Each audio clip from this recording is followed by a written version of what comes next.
નમસ્કાર વિદ્યાર્થી મિત્રો, આજે આપણે બફર દ્રાવણની અંદર બેઝિક બફર દ્રાવણ કોને કહેવાય એ શીખવા તરફ જઈ રહ્યા છીએ. છેલ્લા વિડીયોની અંદર આપણે જોયું હતું કે બફર દ્રાવણ કોને કહેવાય, એસિડિક બફર દ્રાવણ કોને કહેવાય, એના ઉદાહરણ શું હતા, એના વિશેનો આપણે ખ્યાલ મેળવી લીધો છે. બફર દ્રાવણનો બીજો પ્રકાર આવ્યો છે બેઝિક બફર દ્રાવણ. તો બેઝિક બફર દ્રાવણ કોને કહેવાય, તો એના માટે આપણે જોઈએ કે સૌથી પહેલા તો તમારે જે બફર દ્રાવણ બનાવવું છે એનો બેઝ લેવાનો છે. તો બેઝ કેવો લેશો, તો અહીંયા કહી શકાય કે નિર્ભર બેઝ લેવાનો છે. નિર્ભર બેઝની અંદર પ્રબર એસિડ ઉમેરવાનો છે. આ બંનેમાં નિર્ભર બેઝનું પ્રમાણ વધુ પ્રમાણમાં હોવું જોઈએ. આ બંને વચ્ચે રિએક્શન થશે ત્યારે આપણને અહીંયા ક્ષાર મળશે પ્લસ પાણી છૂટું પડશે. આ રીતની પ્રક્રિયા થશે. તો આની અંદર જે ક્ષાર છે પ્લસ વધારાનો નિર્ભર બેઝ છે, આ બંનેનું જે મિશ્રણ છે આ મિશ્રણને બેઝિક બફર દ્રાવણ તરીકે ઓળખવામાં આવશે. ઉદાહરણના માધ્યમથી જોઈએ તો ઉદાહરણના માધ્યમથી જોઈએ એના પહેલા આપણે જાણી લઈએ કે નિર્ભર બેઝ કયા છે. મેક્સિમમ આપણા સિલેબસની અંદર જેના ઉદાહરણ મહત્તમ આપેલા છે એવો પહેલો કહી શકાય કે NH4OH. સેકન્ડ નંબરમાં કહી શકાય કે એમોનિયા પણ નિર્ભર બેઝ છે. તદુપરાંત કહી શકાય કે NH2 નિર્ભર બેઝ છે. તદુપરાંત કહી શકાય કે RNH2 પણ લખી શકીએ આપણે, R મીનિંગ ઓફ આલ્કાઇલ સમૂહ. તદુપરાંત કહી શકાય કે C6H5NH2. તો વગેરે વગેરે આ બધા નિર્ભર બેઝ છે. એની અંદર પ્રબર એસિડ નાખવાનું છે. પ્રબર એસિડના ઉદાહરણ આપણે જાણીએ છીએ, HClO4 છે, H2SO4 છે, HCl છે, HNO3 છે, વગેરે વગેરે આપણે કહી શકીએ. ચલો હવે એના ઉદાહરણની અંદર આપણે જોઈએ તો ઉદાહરણ માટે સૌથી પહેલા આપણે નિર્ભર બેઝ પસંદ કરીશું NH4OH, જે વધુ પ્રમાણમાં લેવામાં આવશે, જેનું આયનીકરણ 2 થી 3% થશે પણ વધુ પ્રમાણમાં લઈશું. સામે પ્રબર એસિડ લેવામાં આવશે, ઉદાહરણ તરીકે આપણે HCl ને પસંદ કરીએ. હવે આ બંને વચ્ચે પ્રક્રિયા થશે એટલે આપણને અહીંયા મળશે NH4Cl. જાણીએ છીએ કે NH4 OH H Cl પ્રક્રિયા થશે તો NH4Cl ક્ષાર બનાવશે પ્લસ H2 H OH. તો આ રીતે ક્ષાર બન્યો છે. તો એક ક્ષાર NH4Cl પ્લસ વધુ પ્રમાણમાં NH4OH અંદર છે જ, તો NH4OH. આ જે દ્રાવણ બન્યું છે બેઝિક બફર દ્રાવણ બન્યું છે. તો આ એની પહેલી વ્યાખ્યા થઈ. ઓકે, ફરી એકવાર મિત્રો જોઈ લો કે નિર્ભર બેઝ, પ્રબર એસિડ બંનેનું મિશ્રણ કરવાના. ખાસ યાદ રાખવાનું, જેવા સ્વભાવનું બફર દ્રાવણ બનાવવું છે એવા સ્વભાવનો નિર્ભર બેઝ તમારે નિર્ભર પસંદ કરવાનો. જો એસિડ બનાવવું હોય તમારે તો નિર્ભર એસિડ, બેઝિક બફર દ્રાવણ બનાવવું છે તો નિર્ભર બેઝ. ઓકે, ક્ષાર બનશે, ક્ષાર વત્તા વધુ પ્રમાણમાં જે નિર્ભર બેઝ હશે બંનેનું મિશ્રણ છે જે બેઝિક બફર દ્રાવણ ગણાશે. ઉદાહરણ તરીકે તમે જોઈ શકો છો. ઓકે, ચલો હવે એના પછીની બીજી વ્યાખ્યા આપણે જોઈએ કે કેવી રીતે કહેવાશે.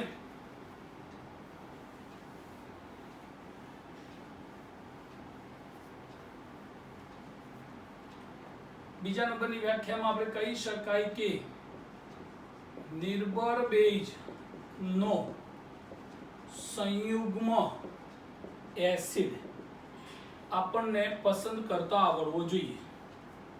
ખાસ મહત્વની બાબત આ છે. હવે કેવી રીતે બનશે, તો સૌથી પહેલા તમારે નિર્ભર બેઝ પસંદ કરવાનો છે પ્લસ તમે જે પણ નિર્ભર બેઝ પસંદ કર્યો છે તો એ જ નિર્ભર બેઝનો સંયુગ્મ એસિડ આ બંનેને તમારે મિશ્ર કરવાના છે. તો આ જે મિશ્રણ બનશે એ બેઝિક બફર દ્રાવણ ગણાશે. ઉદાહરણ તરીકે હમણાં આપણે હાલ શીખ્યા એ જ ઉદાહરણને પસંદ કરીએ કે NH4OH. હવે આનો નિર્ભર બેઝ છે તો એનો સંયુગ્મ એસિડ કયો છે?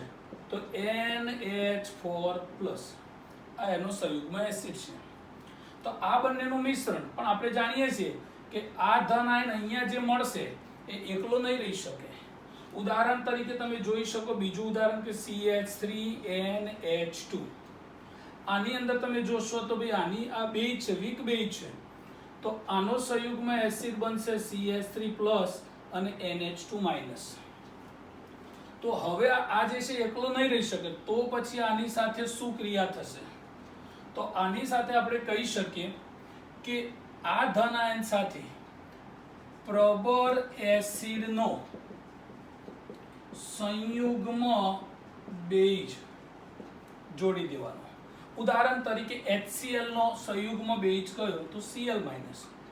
ઉદાહરણ તરીકે H2SO4 નો સંયુગ્મ બેઝ કયો? તો SO4-2. HNO3 ની વાત કરીએ તો NO3-1.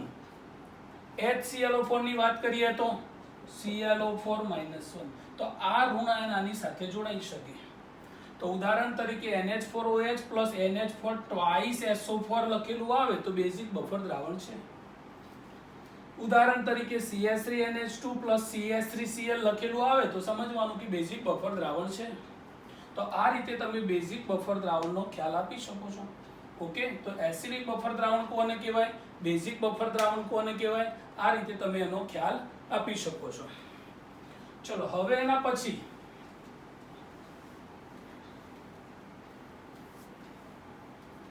વિસ્તારની વાત કરીએ આપણે. એસિડિક બફર દ્રાવણ નો વિસ્તાર. તો એસિડિક બફર દ્રાવણનો વિસ્તાર શું થાય? તો સૌથી પહેલા તમે લઈ શકો કે એસિડિક બફર દ્રાવણમાં તમારી જોડે નિર્ભર એસિડ છે અહીંયા,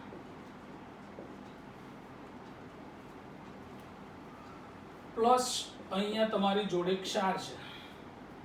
હવે એનો વિસ્તાર કહી શકીએ કે 1:10 હોય તો પછી આનો વિસ્તાર શું બનશે? તો તમે સૂત્ર પ્રમાણે જઈ શકો કે હેન્ડરસન-હુસેનબેક સમીકરણ આપણે તારવી દઉં કે pH બરાબર pKa પ્લસ log ક્ષારની સાંદ્રતા અપોન વીક એસિડ ની સાંદ્રતા. હવે આપણે એનો વિસ્તાર જોઈ લઈએ તો therefore કહી શકાય કે pK પ્લસ log 10/1. log 10 બરાબર 1, તો therefore કહી શકાય કે pK પ્લસ 1. તો એસિડિક બફર દ્રાવણ માટેનો વિસ્તાર કેટલો થશે? તો pK પ્લસ 1 જેટલો થશે. ચલો આનાથી ઊંધું પણ વિચારી શકીએ કે નિર્ભર એસિડ છે અહીંયા પ્લસ ક્ષાર છે, તો 10:1 હોય તો હવે આપણે એની અંદર કહી શકાય સૂત્ર પ્રમાણે pH is equal to pKa plus log 1/10 થાય. ચલો ઉલટાઈ જઈશું તો આપણને સીધું શું મળી જશે? તો pH બરાબર pKa -1 મળી જશે. તો આ પ્રકારની ફોર્મ્યુલા હશે તો આ એનો વિસ્તાર મળશે. હવે અહીંયા પ્રશ્ન એ થઈ શકે કે નિર્ભર એસિડ અને ક્ષાર બંનેની સાંદ્રતા સમાન હોય તો બંનેની સાંદ્રતા સમાન હોય તો કહી શકાય કે pH is equal to pKa બનશે. આ ખાસ યાદ રાખજો મિત્રો. ક્યારે શક્ય બને pH is equal to pKa? તો વીક એસિડ અને ક્ષારની સાંદ્રતા સમાન હોય ત્યારે. ઓકે, તો આ બાબત તમે અહીંયા બતાવી શકો. હવે પાછો પ્રશ્ન પૂછે તમને કે ઉત્તમ એસિડિક બફર દ્રાવણ કયું ગણાય? તો એના જવાબમાં તમારે આપવાનું છે કે જે બફર દ્રાવણમાં નિર્ભર એસિડ અને ક્ષારની સાંદ્રતા સમાન હોય તેવા બફર દ્રાવણને ઉત્તમ બફર દ્રાવણ તરીકે ઓળખવામાં આવે છે. ઓકે, તો therefore pH is equal to pKa થશે. સૂત્ર પ્રમાણે એન્ડરસન-હુસેનબેક સમીકરણ પ્રમાણે. તો એક આ બાબત તમે બતાવી શકો. તો therefore અહીંયા કહી શકાય કે એસિડિક બફર દ્રાવણનો વિસ્તાર. હવે આપણે બેઝિક બફર દ્રાવણ શીખી લીધું. હવે પાછા એની અંદર આપણે જઈએ કે એનો વિસ્તાર કેવી રીતે થશે, એનું સૂત્ર કેવી રીતે આવશે. તો અહીંયા બેઝિક બફર દ્રાવણની વાત કરીએ.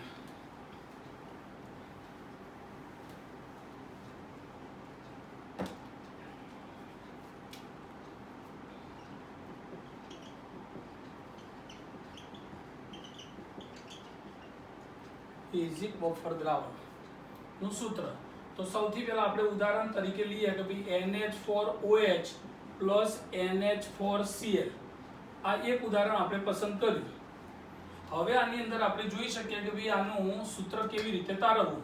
તો ધેરફોર કહી શકાય કે અહીંયા NH4OH એનું આયનીકરણ થાય તો આપણને અહીંયા મળશે NH4 પ્લસ વત્તા OH માઇનસ. ક્લિયર? તો આ રીતે આપણને મળશે. હવે આના ઉપરથી આપણે એનો KB શોધવો છે. બેઝ છે એટલે શું શોધાશે? KB શોધાશે. KB બરાબર અહીંયા લખી શકાય કે NH4 પ્લસ ની સાંદ્રતા ઇન્ટુ OH માઇનસ ની સાંદ્રતા અપોન NH4OH ની સાંદ્રતા.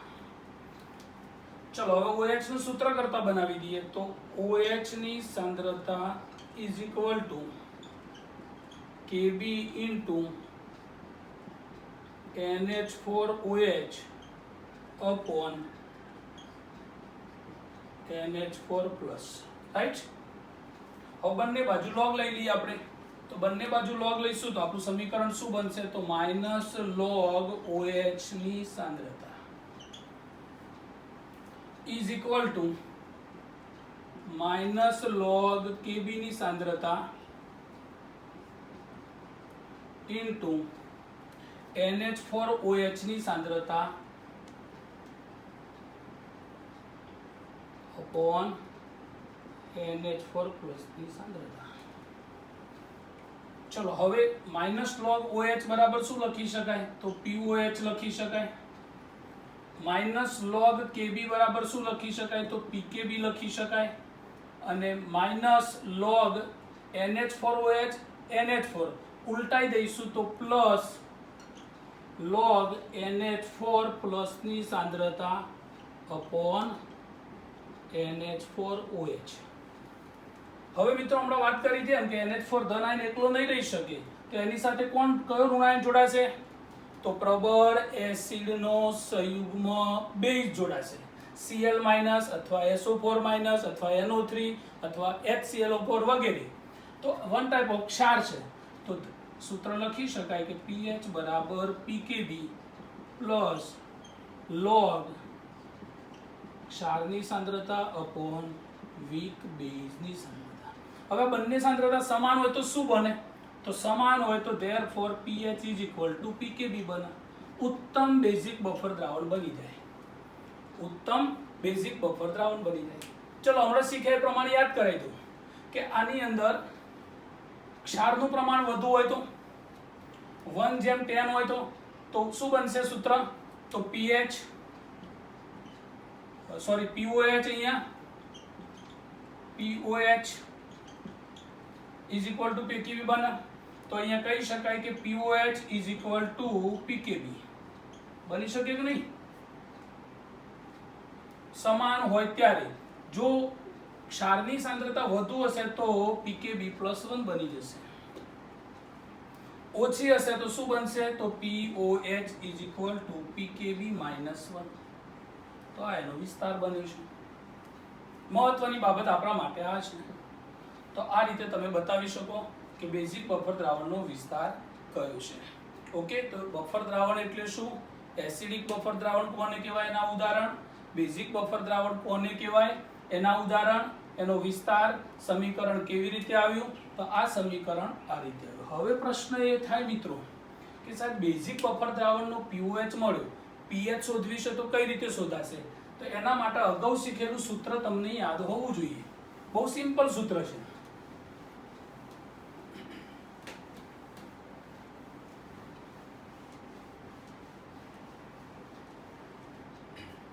સિમ્પલ સૂત્ર છે. દાખલા તરીકે સૂત્ર કયું છે આપણી જોડે? તો pH plus POH is equal to 14. હવે તમારે બેઝિક બફર દ્રાવણ હોય તો તમને શું મળવાનું? pOH. પણ તમારે શોધવું છે pH. તો શું કરશો તમે? તો pH is equal to 14 minus POH. તો આ શોધી શકાય. ધારી લો કે તમારી જોડે એસિડિક દ્રાવણ છે તો તમને એની pH મળશે, પણ પ્રશ્ન POH નો પૂછ્યો હોય તો ધેરફોર લખી શકાય કે POH બરાબર 14 માઇનસ pH. તો pH માંથી POH શોધી શકાય, POH માંથી pH શોધી શકાય આ સૂત્રની મદદથી. ઓકે મિત્રો, ફરી એકવાર એને ધ્યાન આપી દો.